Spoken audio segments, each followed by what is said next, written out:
Okay, all you need is love, and can you ever forgive me? That's a lot of work. It's a lot of work, guys. A lot of things to think about. Okay, let's just start from the beginning. Did you know who Lee Israel was?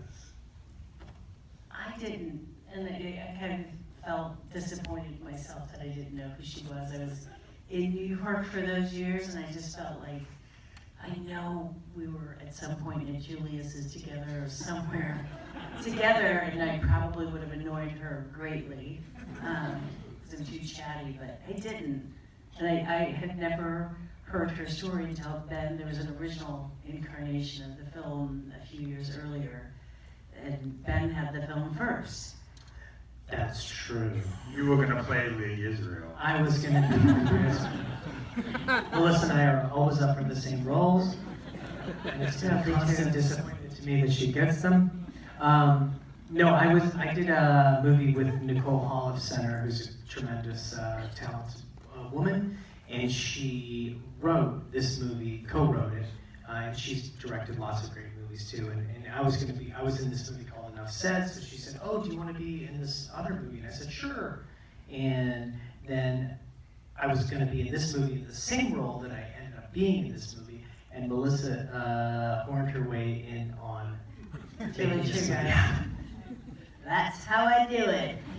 No, but I read it because we often read, we'll read each other's stuff all the time and then talk about it and chat about it. And when I read it, I thought, oh my God, that's just a script that you don't read very often at all. The economy of the writing, and there's not one thing, and I'm a fiddler. I'm like, oh, do you need that? Do you not need this? Everything just felt like, oh my God, it was so, just all felt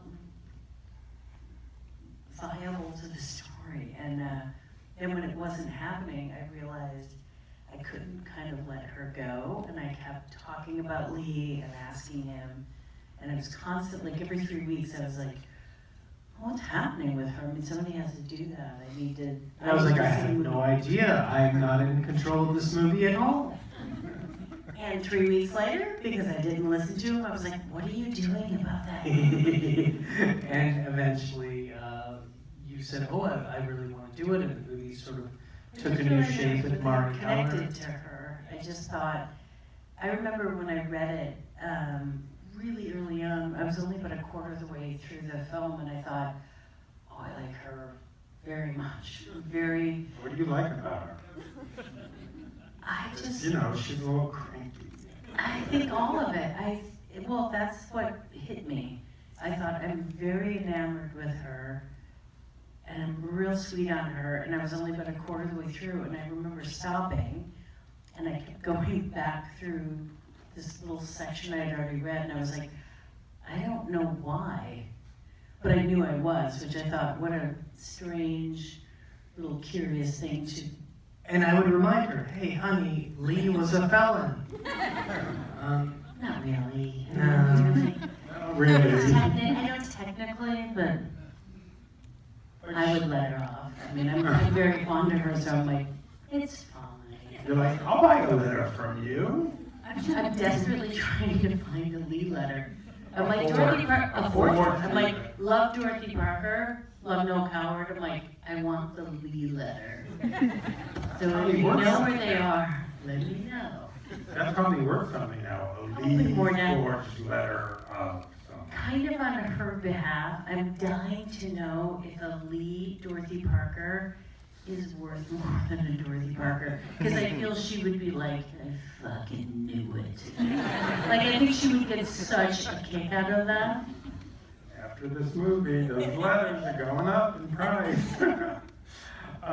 One thing that's great about the movie that I think is it's sort of a story of survival. It's not like Lee took the money and said, okay, I'm going to Vegas, or I'm going to, not that she's really into fashion. She wasn't going to go buy clothes. But she was just surviving. She was also making very small amounts of money. I mean, she really was. She was on welfare right before all of this started. She was certainly not thriving, definitely not surviving at all. And she was pushed in at 52. She was told that what she did best in life, she was, they didn't need her to do it anymore. She was suddenly like, you're over it. And she thought, what else do I do? She couldn't pay her rent, she couldn't take care of, in this case, her cat, which is the only person that she had, or creature that she had a connection to. And I thought, well, what would any of us do? Like, if you really can't survive, she's, you know, at this point was going to be put out on the street, what would any of us do just to survive? So obviously you didn't meet Lee. Is Alan real? Is that the real name of the guy? And have you met him? I know that the booksellers are real, but I do not know if Nicole, probably, I would imagine she did not use the real names of the people that were, you know, setting up Lee. So I would imagine that's not a real name. But most of the bookstores that we shot at that were tricky to get, because Mari Heller, our amazing director, said that even all through scouting, as we were trying to find these places in New York City during the scouting process, because many of these, the places in the film are truly where Lou, I don't know who Lou is, but where Lee sold her letters. Lou Uzrio. This is so loud back that I've never wanted to hear my nasal Chicago voice less. It's kicking right here. As she was scouting, places were closing. So they would scout a place, they'd say, okay. And 3 weeks later, they said, you can't shoot here, we're closing our door. So it was like we were just trying to, get a hold of any part of that time period. But not Julius. You did shoot there, and you told me a story about someone you met at Julius. Tell us about that. Julius's is where we shot quite a few scenes. It was the bar. If you don't know, Julius is so loud. It's so loud. It's like we're all screaming at each other. Julius is a very old, famous, legendary, iconic New York gay bar. It's the oldest. It's the oldest gay bar in New York, and it's where Lee hung out and was a regular, which at the time, especially in the early 90s, is very interesting because it was before, lesbians and gay men commingled. I mean, they were very different worlds. It wasn't really until the AIDS crisis hit that the lesbians were the ones taking care of the gay men that when their families left them. And so this was before, so it was another kind of, to me, fascinating example of how Lee wanted to be somewhere where she wasn't going to be judged or even noticed. And she went to Julius's where she really wasn't visible because no one was looking at Julius's to pick up a 52-year-old woman. So she really could have complete isolation there, but still be among people. And we were shooting there, shot there quite a bit. And there was one day that there was an older gentleman standing in the hallway towards the back. If you've been there, past where they make the burgers.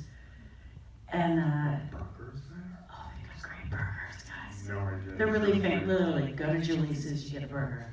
It'll make sense once you have it. And he kept kind of, every time I looked up, he was watching me, and I thought, maybe he's a background actor, or he's with someone, but I never saw him chatting with anyone else. And about halfway through the day, I was walking toward the back, and I just thought, I'll introduce myself to him. I don't know who he is. And he said, I'm having a hard time watching you sit there. I said, oh, I'm sorry, I didn't quite know what to make of that. And he goes, my job was to sit to Lee's left. And which was, there's already an added pressure playing someone real, like you just want to do right by them. And he goes, that's what I did. I was Lee's friend, and I sat to her left. And I said, well, am I doing okay? And would she be happy about this? But he took a long breath in, and he goes, happy wasn't really Lee's thing. Which I thought was kind of amazing that even her closest friends were like, yeah, Lee probably wouldn't have liked you, but it's fine. She didn't like me. We were friends. But he said she would have loved the attention on her work, which makes me really happy that I think how Mari portrayed these characters, and Jack Hawk, we actually opened on the anniversary of his death, which I found tricky and wonderful all at the same time, that she made these lonely, kind of invisible people special and interesting. And I guess I hope that, you know, when we all pass people like that, we kind of take a second look. So this obviously isn't the first time the two of you worked together. We're just meeting. How do you keep doing it? What's the secret? Oh, You're yeah. better than that. Well, I should say for this movie, I worked like a day and a half. I mean, I was barely there. Melissa went to New York, and I was like, crap, she's got to go to New York. And so I brought the girls, and then Mari's like, oh, you should do this part that you were going to do in the first place. So I did it, and I was truthfully barely there. So You were the in terms of, sleaziest one. what's that? You were the shadiest character. Yeah, well, maybe. But, I mean, I look like, you know, Benjamin Franklin on acid or something. But, you know, as far as us working together, I mean, we barely, you know, on this particular project, we barely worked together at all. I got to work with Richard E. Grant, who's one of the best actors I've ever seen. And it's true. And we did a rehearsal, and, you know, I tell the story a few times, but, you know, Melissa and I, when we do our own movies, and I'm directing, she's producing, she's in every scene of the movie, we're sort of like walking through and trying to figure out everything, like, you know, the production design, and, you know, how the scene is going to work, and we're working it out with all the actors. And in this, I was just an actor. I just like showed up, and there's Richard, and he goes, you know, Mari Heller, everybody calls her Mari. She goes, okay, just start when you want to start. And she's like so smart, and you just know that she's seeing everything and thinking everything. And she goes, go ahead. And he just looks at me and goes, so when we started, and I was like, oh, fuck, I'm a horrible actor. This guy's great. And so it was an interesting thing for me in that just to see a great actor acting and just to get back into acting. But as far as working with this one, I barely did it. Yeah, I have to say, Richard E. Grant we met on a Friday and started Friday late afternoon and started working on Monday. And that would have been a really terrible thing had we not kind of fallen in love immediately as friends. And I didn't know, I was very intimidated and nervous to meet him, and kind of, I remember just barely, I don't even think it was fully through the doorway, and he went, and I thought, oh, I like him very much. And it never changed. He's one of the most present, lovely people I've ever met, and I think his true heart and how he chose to portray Jack Hawk in this is like, again, with Jack, you shouldn't love him. He's a grifter, he's a con man, like, he's doing everything wrong, and yet... Killed your cat. I don't think he did. I really don't. I can't tell if I'm just like, don't you say that about Richard. To me, I'm always like, he didn't even do that. Like, he was taking care of him, he just happened to also be, you know, having a tryst in the other room. But I just think it was, you know, every person that Mari picked was, I don't know, so true to the part, and this could have been so many different types of stories. Instead, it's like, I feel like it tethered all of us. Like, I felt delightfully reminded that we all feel weird and lonely and invisible, and who knows who you're passing. Like, people are amazing. You could be passing Lee Israel, who's like the funniest, most challenging person on earth. Let's open it up to the audience. Who's got a question? Do we have a mic in the audience? Or are you just going to scream? It's a lung test. For when the scene where she admits before the judge, how much of that was actually her language and how much of it was script? She was asking for the in the courtroom scene how much was actually Lee's words verbatim versus the script. I don't know, because by the time we really got to shooting that, pretty much once I start shooting, I don't want to know. It all becomes, I don't know if it sounds crazy, it all is real to me. So I don't want to go into the what is real, what isn't. I feel like that will swirl my brain in a weird way. So kind of what is in the script becomes her real words. But I've been asked that before, and for some reason I'm hesitant to find out. I think I don't want to know, although it's a great question, if that makes any sense. I know she said something very similar. She did, at the exact moment where she should have been being sympathetic and apologizing, she did for sure say, the work was good.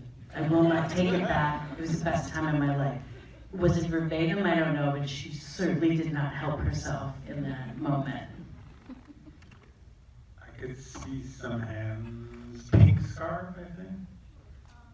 Could you tell me a little bit about how you found that character?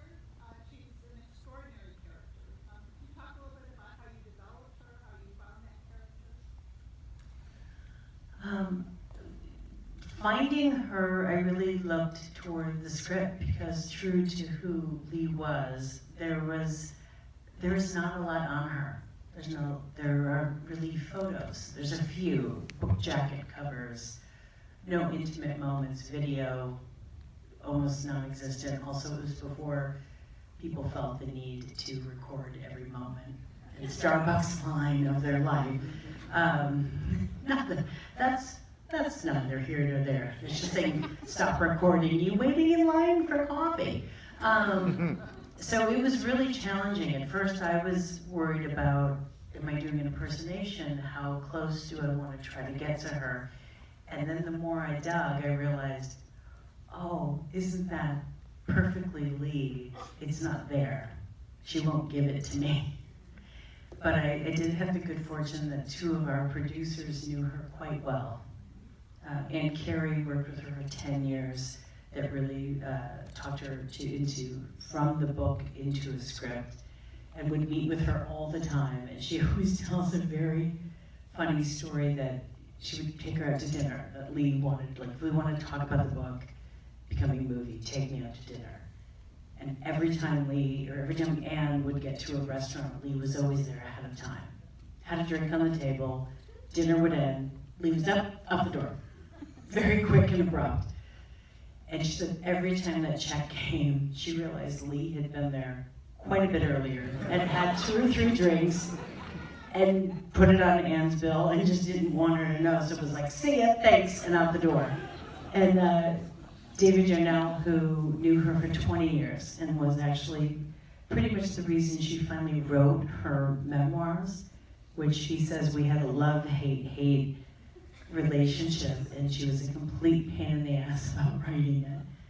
And he was the one who, when she passed away, was like in charge of everything, including her remains. So that was the closest person to her. But he said he had to poke and prod to get her to talk about herself.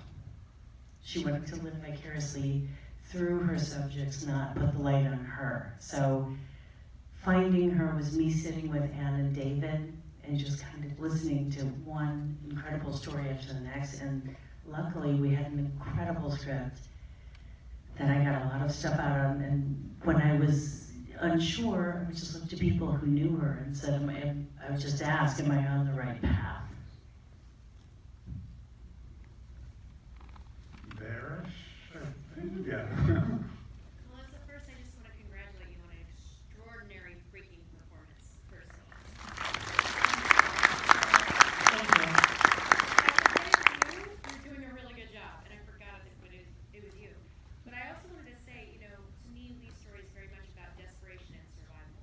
And I know that in this business of show, that can feel like how it is all the time.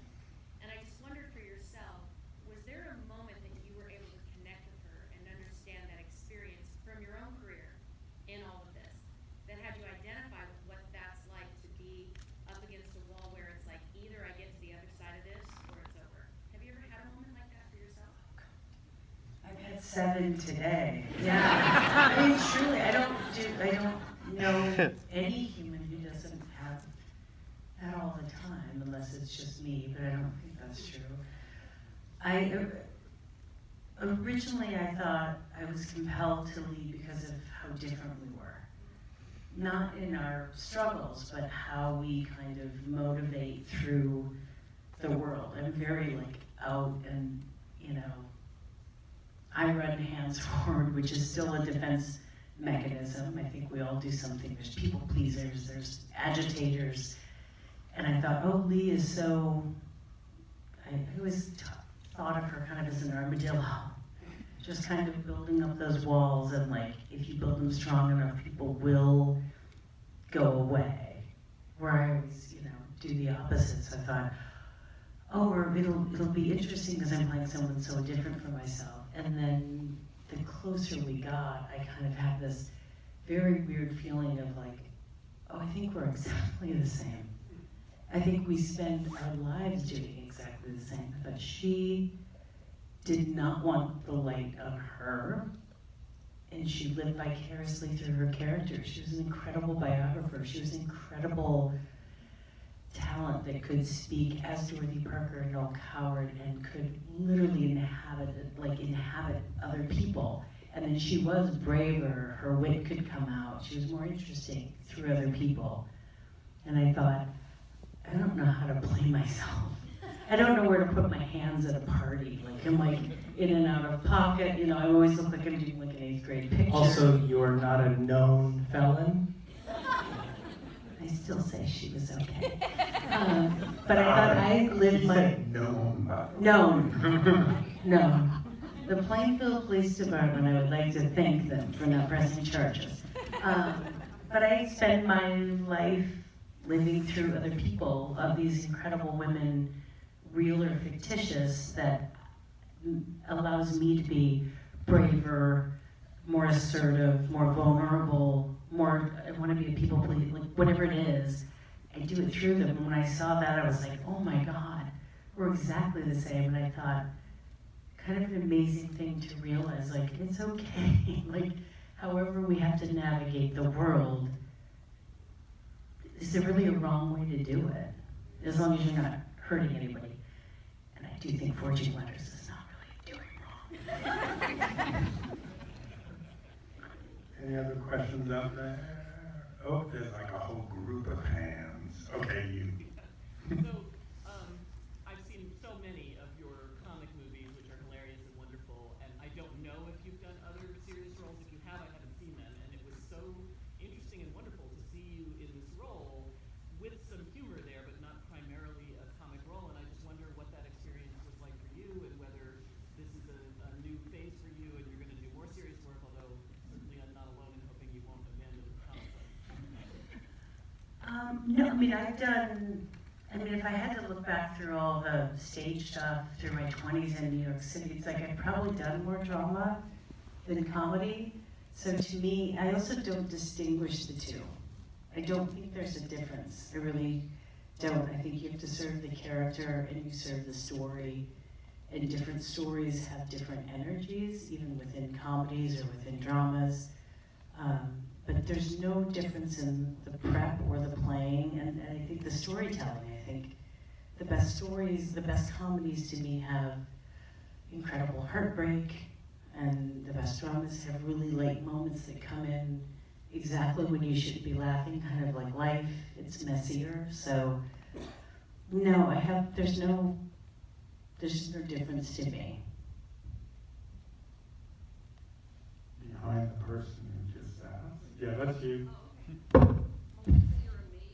I've seen all your movies. One of my favorites is The Heat with Sandra's terrible, by the way. That's just She's a monster. I can second that. Sandra Bullock is a monster. She's horrible. She's a felon. She's a felon. She's a felon. So the difference between that, you made us laugh so much. Like you said, you don't separate the two. There was humor in this, but I felt like this character was so multi-dimensional. There was so much in her, like you said. So was this like the most challenging role you've done? No, I mean, I love them all the same. I can't kind of distinguish. I think when I've been lucky enough to be able to pick women that I absolutely love, and I love them for their faults and for their idiosyncrasies and eccentricities and when they just plain screw up, do the wrong thing, say the wrong thing, act abrasively.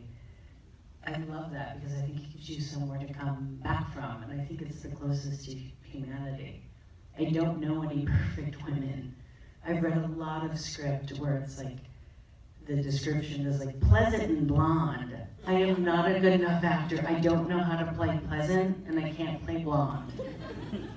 There's not enough wigs in the world that make me know how to key into that. So I think they're all. That was Tammy, by the way.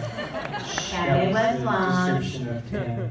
But I think they're all three-dimensional. I think we have to watch our perception, if you like it or not, that when it is a comedic roles, and this is really in defense of all comedies, that we don't start to think that those flawed women aren't just like, oh, well, it's a comedy. It's like, for who's ever doing it, not meaning me, but like, you're still watching the worst of someone because you have to see that for you to root for them to get back up.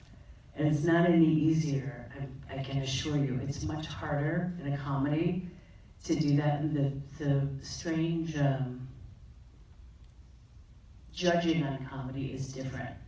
So I always think that there's something about a funny woman in a script that people are like, But when she's really heartbroken and maybe there's no hope for her, it's a little bit more okay. So I just always want to kind of change the perception of we're all a little damaged and tricky. So I don't know if that answers your question, but. And we have time for one more question. There you go. I feel like in today's world, you know, the art of letter writing has just been like completely lost. And I definitely, all my family and friends say I was just born so many generations behind, and I definitely related to Lee in that sense. I just wondered if you ever like to write letters still, like personally. I am a stationery and pen fanatic. I love stamps. Is anyone in this room not delighted? If you got a letter from someone that you were excited about, is it not like, and it's just like, I was thinking about you today, and you send that out? Email sucks. Email sucks. A text does not count. I am a Text are dinosaur. I don't email. How Like- often do you write letters to each other? We write notes. We do Like, write like, notes. and I save them. It means something. His dad sends something in the mail 4 or 5 days a week. He's the last known user of the Postal Service. Truly, I think it means something because you took the time, there's thought. You have to write it legibly, the whole thing, what the paper looks like. You're doing great. Make your family write you more letters. Because you have to stop and actually think about what do I want to say to this person? It's like everyone's down here and they need to look up a little bit more. Awesome. Well, that's a wrap. Thank you very much. Thank you, girls. Support this movie. Thank you for coming out to see it. Thanks for seeing it. I really appreciate it.